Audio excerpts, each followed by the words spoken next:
সুপ্রিয় দর্শক, Bangla camp channel থেকে আপনাদের সবাইকে শুভেচ্ছা। আজকে আমি এসেছি কাবেদ নামক এলাকায়। এখানে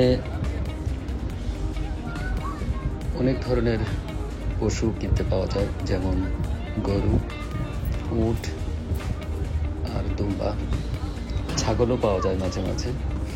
তো আমরা প্রবাসী যারা আছি অথবা এখানকার লোকাল যারা কুয়েতে আছেন, তারা সবাই এইসব এলাকা থেকেই এই পশুগুলি ক্রয় করে থাকেন। এখানে যে এই দুম্বাগুলি দেখছেন, এগুলো 70 থেকে 120 দিনার, 130 দিনার, কখনো কখনো 160 দিনারও হয়ে থাকে। তো এটা প্রকারভেদে দাম করা হয়ে থাকে। আর এখানে যে লোকগুলি দেখছেন, এই যে পশুগুলিকে দেখাশোনা করছেন, এরা প্রায় বাংলাদেশি হয়ে থাকে, কখনো কখনো ইজিপশিয়ানও হয়ে থাকে। তো এখানে দেখুন, রাস্তার দুধারেই শেড লাগানো আছে। কোরবানি উপলক্ষে এখানে ওরা পশুর হাট বসেছে। অনেকে এসেছেন এখান থেকে তাদের পছন্দ মতো পশু কিনে নেওয়ার জন্য। তো আমরা এখান থেকে একটি গরু কিনেছি। তো এটার দাম পড়েছে প্রায় 550 দিনার। আর এটাকে প্রসেস বাবদ, অর্থাৎ কাটাকুটি এবং প্যাকেট করে দেয়া, আরও 100 দিনার আমাদেরকে দিতে হয়েছে। আর এখানে দেখুন, এটার পাশেই ওরা রেখেছে গরুর খাবার, খড়, বিচালি, এগুলি।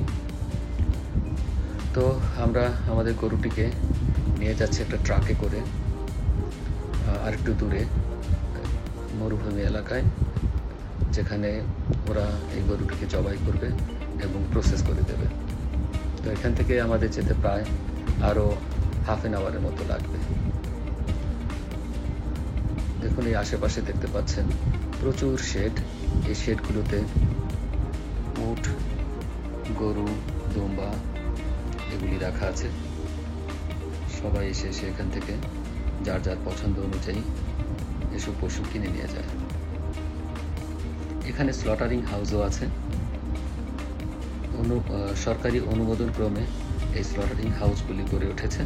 সেখানে আপনি কিছুটা সার্ভিস চার্জের বিনিময়ে এগুলি জবাই করতে পারেন, প্রসেস করতে পারেন। তা আমরা একদম মরুভূমির মাছ দিয়ে যাচ্ছি।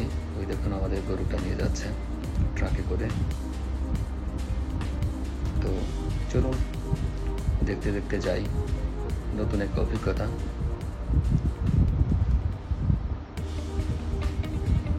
প্রচণ্ড রোদ আছে। আমরা চলে এসেছি আমাদের সেই কাঙ্ক্ষিত জায়গায়। এখানে দেখুন, কয়েকটা তাঁবু লাগানো আছে। এই তাঁবু নিচে হচ্ছে জবাই এবং প্রসেস। এখানে উটও এসেছে অনেকগুলো। এই উটটাকে ওরা বেঁধে রেখেছে কোরবানি করার জন্য প্রস্তুত। তো ওখানে দেখুন, এখানেও হচ্ছে আরেকটা উট। কোনো শেডের মধ্যে হচ্ছে গরু প্রসেস। তো এগুলি সাধারণত বাংলাদেশিরাই করে থাকে।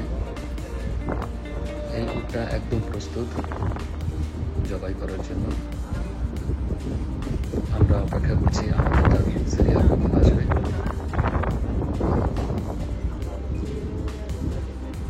আমি এখানে দেখতে পেলাম বেশিরভাগই বাংলাদেশিরাই কোরবানি করে থাকেন। পাকিস্তানিও আছে, ভারতীয় আছে,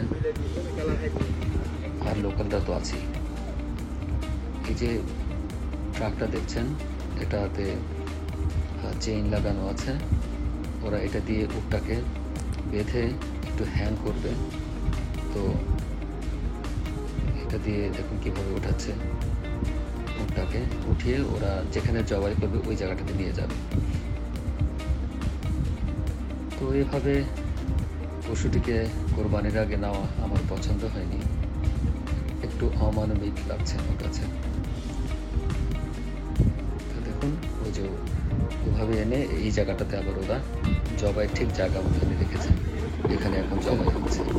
তো আমি জবাইয়ের দৃশ্যগুলো দেখাবো না এবং রক্ত পাতিগুলি আমি একটু এড়িয়ে চলছি। আমাদের গরুটা দেখুন, এটাকে এখন নামানো হচ্ছে জবাইয়ের জন্য। এখান থেকে নামিয়ে এটাকে ওই তাঁবুর ভিতর নিয়ে জবাই করা হবে, তারপর প্রসেস করা হবে। সুপ্রিয় দর্শক, কিছুক্ষণ আগেই আমাদের গরুটি জবাই হয়ে গেল। তো মনে হয় আরো 1 ঘন্টার মতো লাগবে এটা প্রসেস করতে। মাংসগুলি ওরা ছোট ছোট করে টুকরো করে আমাদের বিভিন্ন ছোট পলিথিন ব্যাগে করে দিয়ে দেবে, আমরা বাসায় নিয়ে যাব। তো যেখান থেকে আসলে গরুটি কিনেছি আমরা, যে স্লটার হাউস, ওখানে আর করা হয়নি। গরুটি মাঝখানে জায়গা মামলে জায়গা রেখেছে, এখানে জবাই করেছে। দেখুন, আমি আসার পর করে দেখলাম যে কোরবানি হয়েছে উট, গরু, দুম্বা। এখানে এই যে দেখুন, একটা উটের অলরেডি শেষ পর্যায়ে।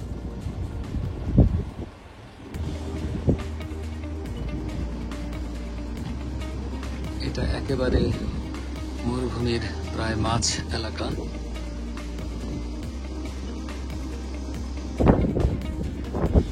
যাই দেখি ভেতরে কাটাকাটি কেমন করছে। একদম মরুভূমির মাঝখানের একটা এলাকা। এই যে তাঁবুটা দেখতে পাচ্ছেন, এই তাঁবুর ভিতরেই কাটাকাটি চলছে। আর ওখানে দেখেন আরেকটা গরু ট্রাকের উপরে, আরেকটা আছে। সুপ্রিয় দর্শক, আমাদের মাংস প্রসেস হয়ে গেছে, ওরা প্যাকেটে করে দিয়ে দিয়েছে, আমরা গাড়িতে উঠিয়ে নিয়েছি। এখন আমরা ফিরে যাচ্ছি যার যার অবস্থানে। দেখুন মরুভূমিতে কিভাবে টায়ার ফেলে রেখেছে। এগুলি সব পরিত্যক্ত টায়ার, মরুভূমিতে ওরা ফেলে রাখে এভাবে। পরিবেশ খুব খারাপভাবে দূষণ হচ্ছে। তো আমরা এগিয়ে চলছি গুগল ম্যাপ ফলো করে। অনেক সতর্কভাবে এখানে ড্রাইভ করতে হচ্ছে। একটু এদিক সেদিক হলেই চাকা দেবে যাওয়ার সম্ভাবনা। তো যেদিক দিয়ে অন্যান্য গাড়ি গিয়েছে, আমরা ঠিক ওই পথটাকে অনুসরণ করছি। তো আশা করি আপনাদের সবার ভালো লেগেছে। আর আপনাদের এই সম্বন্ধে কিছু জানার থাকলে অবশ্যই কমেন্ট করে জানাবেন। সবাই ভালো থাকবেন। আল্লাহ হাফেজ।